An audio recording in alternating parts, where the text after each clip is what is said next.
faith, both in Veritas and beyond the classroom. Gentlemen, please let me present to you, what's your name? Irma Sanchez and Valeria Fuentes, and me, Juan Robles. We'll be interviewing Luis Gonzalez. This season is going by so far. I think it's going good. We have a lot of good players and we're able to play together. And that's how I think we've been getting a lot of wins, because we've been able to make a lot of plays together and we're playing more as a team than we did last year. I'm here at the Veritas versus Reagan volleyball game with Kamaria. Tell me, how do you feel about the game? I feel like the game is going well. The score is 18 to 20, but they're winning by 2 points, so I think we have a very good chance to catch it up. How do you think the volleyball season is going by? I think it's going very well. We versed Mesmer at first, and we won all 3 of our games. So I think if we just put in a lot of effort, we're going to win. Okay, thank you all for the Veritas Sports News, presented to you by Valeria, Irma, and Juan Robles. Thank you. Well, just talking about sports sure works up an appetite. Speaking of which, one of our very own students got to interview with people on the past week's strike. That brings up to us reporter Aliyah on scene. What are you guys' opinions on the strike? I think they're striking out of frustration and not getting paid enough. But in my opinion, they're asking for too much, even though they don't get paid that much. And I still think they should get paid at least a little bit more, because some people work 8 hours, 5 days a week, and that's like hard work for getting minimum wage. Is going full time for that. They should at least get like $9 or $10 an hour, but 15 is just a little bit too much. Okay, what about the workers' education? Well, I don't like. If they wanted a better job, they should have went back to school to get a better education, to get a better job for more money.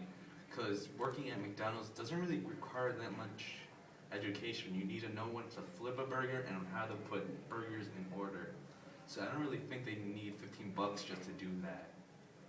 They should at least ask for like 12. News today, we interview a man about the Ukraine crisis. What do you think led Ukraine to be part of Russia? Well, it appears that it was a premeditated move by Russia. They tried to blame it on elements within the Ukraine, on Russian separatists within the Ukraine. They sent in soldiers. We know that happened, even though they made sure they were not marked with any Russian symbols or emblems or any name tags, so they just sort of looked like maybe special operatives of some sort. But all the evidence is pointing that Russia was doing this on purpose. What do you think of Ukraine being divided? It's always a chancy thing when any country gets divided, because when you do that, you risk dividing culturally, not just politically, but culturally, and then you're going to have native Ukrainians in Russia, native Russians in Ukraine, which you had already, but now they're going to be even further divided.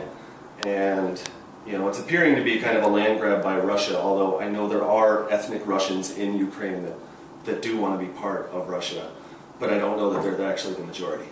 And that is the exciting conclusion of our interview. For our next segment, we have a crisis a little closer to home. With the homecoming do's and don'ts by Clara and Karina. Wouldn't you ask someone homecoming? I wouldn't come out too strong or too aggressively, because then that gets them out of their comfort zone. Hey, what's that? Trying to go to homecoming? No. Come on. Yeah. Hey, what's that? Trying to go to homecoming? Got you this for $1. No. Alright. What's that? Trying to go to homecoming?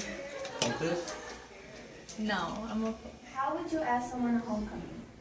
I would ask them respectfully and make sure they're comfortable with me going.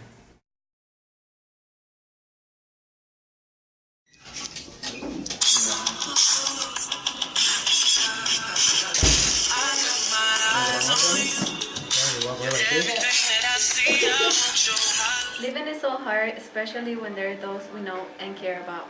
Like last year's Veritas seniors and 2 of our Veritas teachers, Walter and Don. However, leaving also brings about new faces in the form of freshmen and first-year teachers.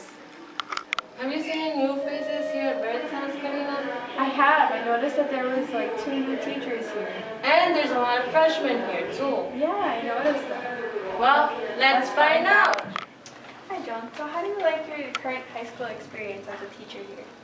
I like it a lot. It is challenging. It's a lot of work. This is probably the hardest I've worked. But it's a lot of fun. Do you feel like you're prepared for the school year?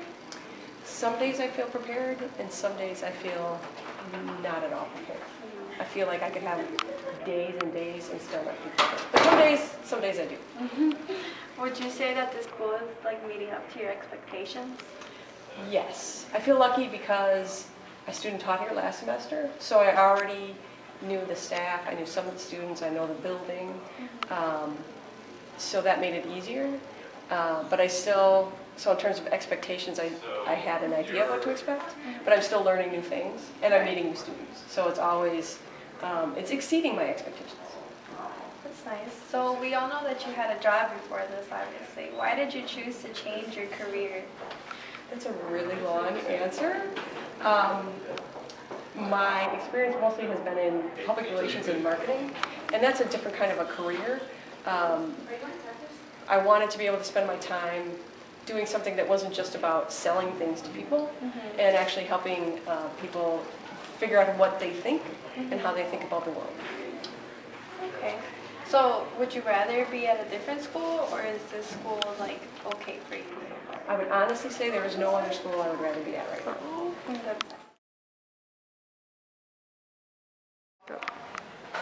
So Christine, how do you like the Korean high school experience? I like it a lot. Just the teachers are really like nice and friendly, and it's like a good environment to be here. Okay. How does this change of coming from another school? It was different, you know, new people, new teachers, different level of homework kind of thing. Do you feel like you're prepared for this year? Yeah. Yeah. Did you choose to come here, or did you wanted to go to another school? Was it your parents' choice? It was more, this school was my first choice, so. Your first choice? Yeah. Well, thank you. So Vince, you being a new teacher here, how do you like your current high school experience here? I like it a lot. It's taking some getting used to because I'm one of the new teachers, but I'm really enjoying it so far. It's been really making me feel like part of the team. Cool. How does the change coming from another school feel when you come into here? Well, I worked at a really big school in Minnesota before I came here, and I really like being at a smaller school where you can get to know everybody and where you can get to know everybody and be a part of the team and really have good relationships with your students. Do you feel like you're prepared for this school year? Yeah, I think I'm prepared for the school year. Obviously, being a new teacher, it makes it a little bit hard to be totally prepared, but I'm doing pretty well so far, I think. So would you say the school is meeting up to your expectations? Yeah, I think Veritas is meeting and exceeding my expectations. It's really a cool place, and I'm learning to appreciate it even more. Hello? Alright, we're going on to Rob's room. Let's go. Are we mobile? I've offered before I decided to come here, and I really like Veritas and was happy to be teaching high school, so this was definitely my first choice. Well, thanks for interviewing with us. Yeah, my pleasure. Well, there you have it, the new faces of Veritas. Aside from the new faces, there's an ongoing debate. The debate goes on whether or not Veritas should allow vending machines to be implemented into our school. This is Karina, our freshman at Veritas High School, and we're going to interview Veritas staff and students about how they feel about vending machines. Do you think vending machines are beneficial? Why? Because they're filled with, well, it depends on the color. It's like junk food, you know, that's nasty. And it's a distraction to students. How do you feel about the school not having a vending machine? I'm fine. If you were to have a vending machine, where would you want it to be? Right by my left. Oh, right. Right by the bathroom. What kind of snacks would you want in the machine? Chips and chocolate. What's the most you would pay for the snacks in there? $1. raise money to get a vending machine. What are different ways we can do it? Fundraisers and sales and like walks and stuff. Support the school. Thank you for your time. This is Sherry, our principal of Veritas High School, and we'll be asking her a few questions. Why doesn't Veritas have a vending machine? Veritas doesn't have a vending machine because we are part of the federal lunch program at Veritas High School. And in order to be able to provide lunch to everybody, whether they are paid, free, or reduced, we are not allowed to have any competing items that may make students want to buy something that is not as nutritious for them as the school lunch. There you have it, Veritas. This is why we don't have a vending machine. To close the show, there's a new movie coming out titled Maze Runner, which is based on the book by James Dashner. Our reporter, Castacia, is here to tell us about that. If you liked Hunger Games and you like Divergent, then you're going to like the movie coming out September 19th, Maze Runner. And for those of you who don't know what Maze Runner is about, it's based on a book by James Dashner. And it's about this boy named Thomas. He's the main character, and he ends up in this maze, and he has no memory of what happened before he ended up there.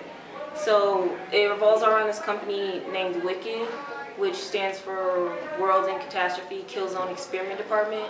And everyone's debating on, oh, it's bad, no, it's good, and it caused a lot of like climax and a lot of arguments between all the characters. And the plot like extremely changes when a girl comes in there, and it's all boys, so when a girl comes in, then everything like really changes and messes up. And it's dystopian future, obviously, and there's this maze, and every night it opens and everyone's supposed to go in there, but if you don't get out in time, then you're basically trapped in there all night, and there's these things that kill you. And you will die if you don't get out of there. So if you're interested in dystopian future type movies and stuff like that, then that's probably the movie you want to see. As VTV comes to an end, we hope you enjoyed our show. And stay tuned for our next report.